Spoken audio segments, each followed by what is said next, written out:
The government side responded to issues, especially concerning IPs and what is being done to assist the university workers, non-academic workers who have had some complaints in that direction, especially in terms of some of the allowances that they said were chopped off by the IP system. And we were satisfied that reasonable progress had been made. And with this, we are hopeful that we have arrested the impending strike action, and the from TDN 3 South, the government side, have been addressed. Clearly, the program or the agenda of the meeting has not been exhausted. So there are still issues to be addressed. In fact, one of the most contentious issues is yet to be discussed. So far, nothing has been concluded. We don't have the mandate to talk about suspending or not going on strike. That's not within our competence. The mandate of our members stands until they ask us to reverse the mandate.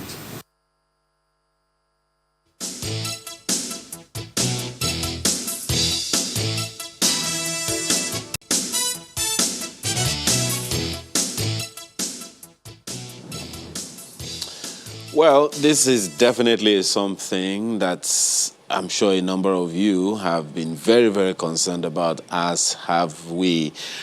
But then what is the latest? Well, just last Friday, the notice was put out that the leadership of the Joint Action Committee of non-teaching staff of universities says it will go ahead with its planned strike. And of course, you have listened to a thing or two right there. Well, where are we on this matter, and what do we do now? We have with us this morning the national president of SSANU, in the person of Mohammed Ibrahim, joining us to give us an update. Good morning, and thanks for joining us today. Well, you have listened to the Minister of Labor and Productivity, and of course, you have also read things that he said that it will be illegal for your association to continue on this strike while you are still at the negotiating table. How do you react? Good morning, and thanks for having me. The latest we have is that our members are on strike, as indicated earlier, and that our congresses have met and they are filing in their reports with regards to the position of government on the two items so far discussed, which we have made known and available to them. And government has accepted that we will resume or continue with our discussion on Thursday this week.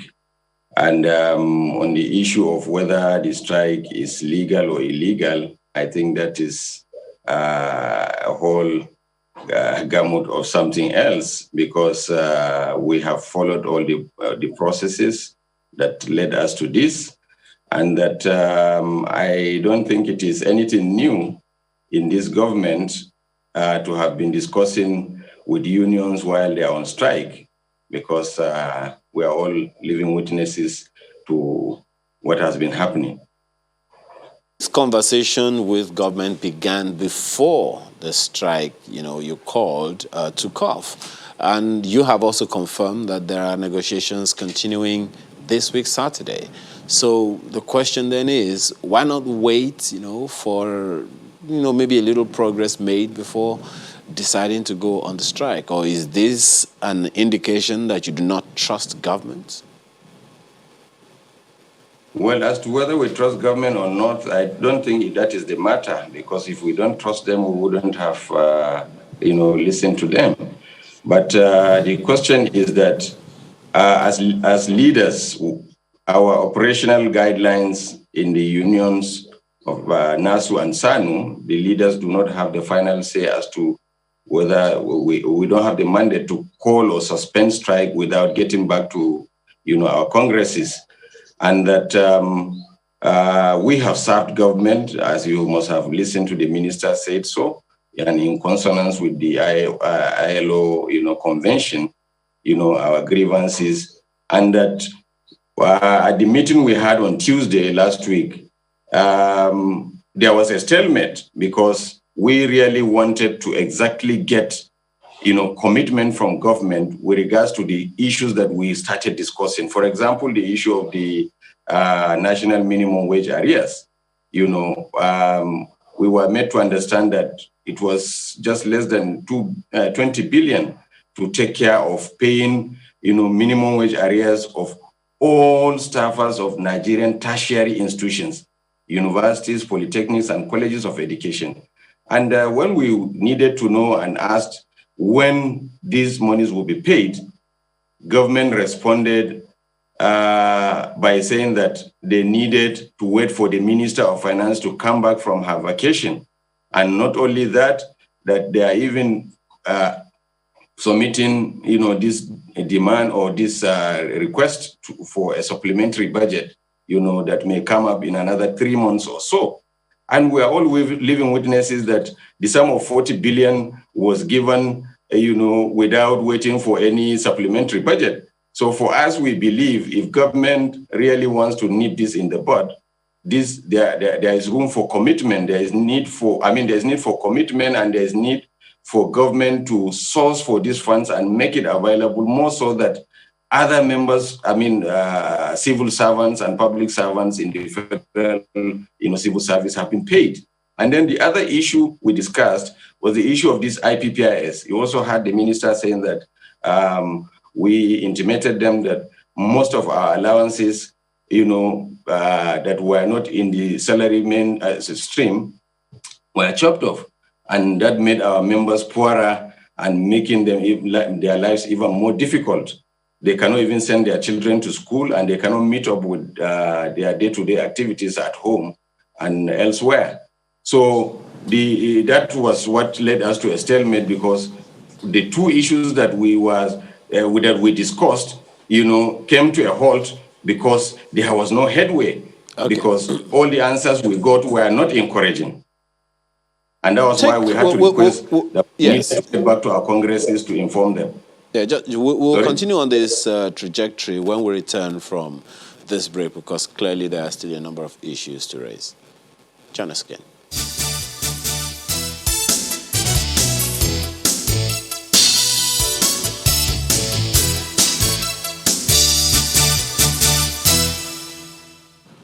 Thanks for staying with us. We still have Mohammed Ibrahim, who is the national president of SSANU. Well, just before the next question, I'd like you to take a look at this and react to it.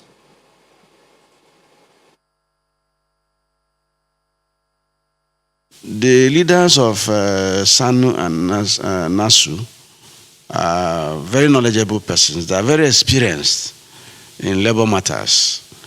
Their General Secretary, Comrade Adeyemi, Prince Peters Adeyemi, and Ibrahim, who is new on saddle for SSANU. They are experienced labor leaders. They know they will not go that route. They know if they go that route, it will be an illegal strike. They know that if they go that route, yes, they also have a right to strike, but the employer also have a right to some relief.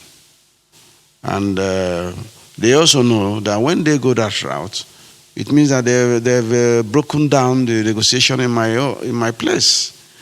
They're not listening. And the labor laws also says what I can do if I find that I cannot manage a situation.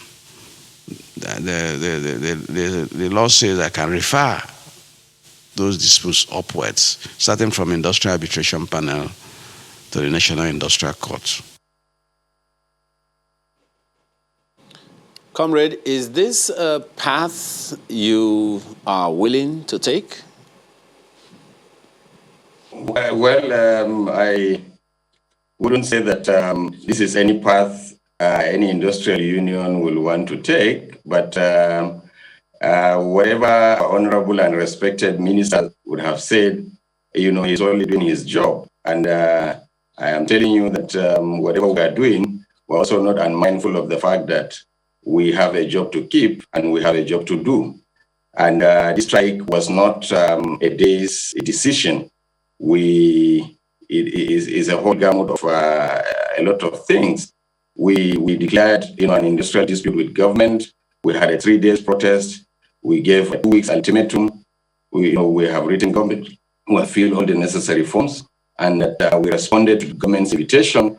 And that before now, there was an MOU that was signed in October with a timeline of 2 weeks to ensure that all the grievances were addressed. But between 20th October until last Tuesday, nobody felt that it was necessary to invite these unions to talk to them until when we declared or gave that ultimatum. I don't think that is also a good thing, or is anything that is giving a good impression of what is happening on the side of government. And that the question of whether the strike is legal or not, like I said earlier, is not something for either the Honorable Minister or anybody not competent in the field of legal, redress will come and say. However, our strike is not illegal, and I stand by that because all due processes have been, followed, in declaring it, and that we said the leadership does not declare strike, but the membership, and that members are filing in their reports, and we have informed them what government has offered so far. That does not make any difference from what position we are, and that we are expecting to collect this by tomorrow, and then we see government on Thursday, and then we will be able to determine whether or not the strike will continue or will be suspended. Takes away the liability of the leadership and just spreads it across the whole membership. But it's interesting to also note that this is not the first time the minister will describe a strike as illegal. Incidentally, when ASU went on strike last year, you may recall that the minister also described ASU strike as illegal. But we know what came out of that eventually after weeks and months of negotiations. And this brings me to an important point, which I've heard you refer to, but I'd like you to just be clear regarding that. So you referenced the certain 40 billion that was paid, I believe, to ASU. And you said there was no need for a supplementary budget with that. So why should there be a need for a supplementary budget when it comes to SSANU and NASU? And it begs the question, during this whole process, I believe you were watching the negotiation with ASU, just to see how it plays out, to see if you can use that as a bargaining chip. But in this whole process, do you feel like your members are treated like they're second-class citizens compared to ASU? Because this has always come up. Has it changed? Well, with regards to, the 40 billion that I mentioned, the Honorable Minister of Labour and Employment mentioned that the 40 billion was meant for the 4 university-based unions, if I had him right. And I'm sure it's also in the public knowledge. And when it was time to share the money or disburse it, that was where issues arose. And that a certain 75% was given to 1 union, and then 25% was given to 3 unions. But before then, if we rewind back, in 2019, in one of the meetings we had with government discussing these issues of arrears of the earned allowances, 30 billion naira was also made as an offer for the 3 unions, but it was never paid. So when ASU came up with their own demands, government felt that they could lump us together and then create confusion. Because when that money came, the idea was that the money should be shared, to members of staff of the 4 unions. Belonging to the 4 unions. But unfortunately, that was why my position has been that government has no business indicating what should go to ASU or what should go to, the 3 other unions.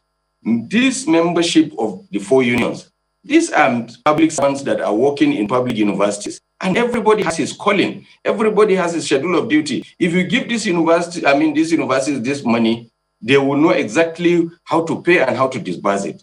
But then when you ab initio create a confusion by saying that give this amount to so-so unions and then give this amount, lopsided and skewed, that is where the whole issue.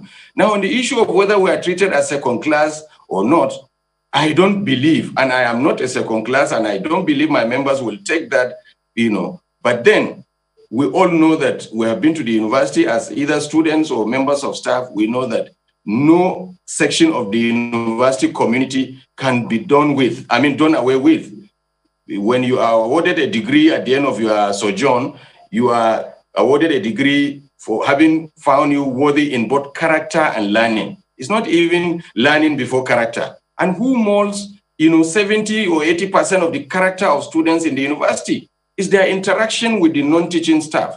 From the point of entry, you collect your admission letter, you go and get registered, you are given hostel, you are given all the facilities, you go to the health center, and so on and so forth. If the environment is not conducive, if the non-teaching staff are not treated fairly, if they are not, carried along, or if they are not given the atmosphere to function effectively, certainly going to classes and studying cannot make a good degree for a student.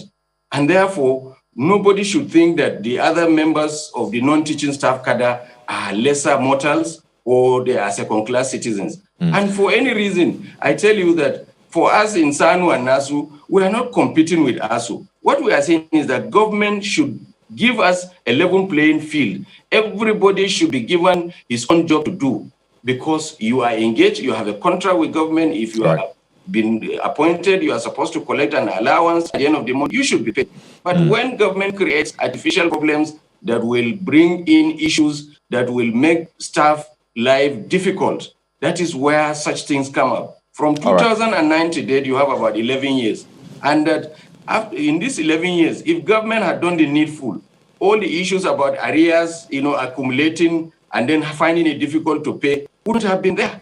But as it is today, the agreements that were signed with the 4 unions have not seen the light of the day. And the agreement itself carries in it that after every 5 years, you are supposed to renegotiate. And that the first one has not even been, have not seen the light of the day. Right. And then you still have, and you are carrying backlog of problems. Okay, So Mr. Ibrahim, us, let me just put this in as we wind down on this, because, so ASU's strike has been sorted out largely, even though ASU is saying, well, this is a suspension. Now we have SSANU and NASU. But don't forget there's also NAT, which you reference, which is academic technologists, which is saying, well, they're not also ruling out a strike. So you wonder where we're really headed, really, when it comes to, tertiary institutions. But as we wait for that meeting on Thursday, let us know what agreement will pacify you, because, looking at dailies, SSANU and NASU saying, well, we're being owed over 81 billion naira. The government is saying, well, we don't exactly have enough funds.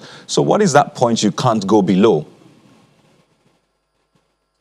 Well, it will be difficult for me to say it here, but I can tell you that we are a very responsible set of people, where if we see that there is a quantum leap, with regards to easing the problems we are facing.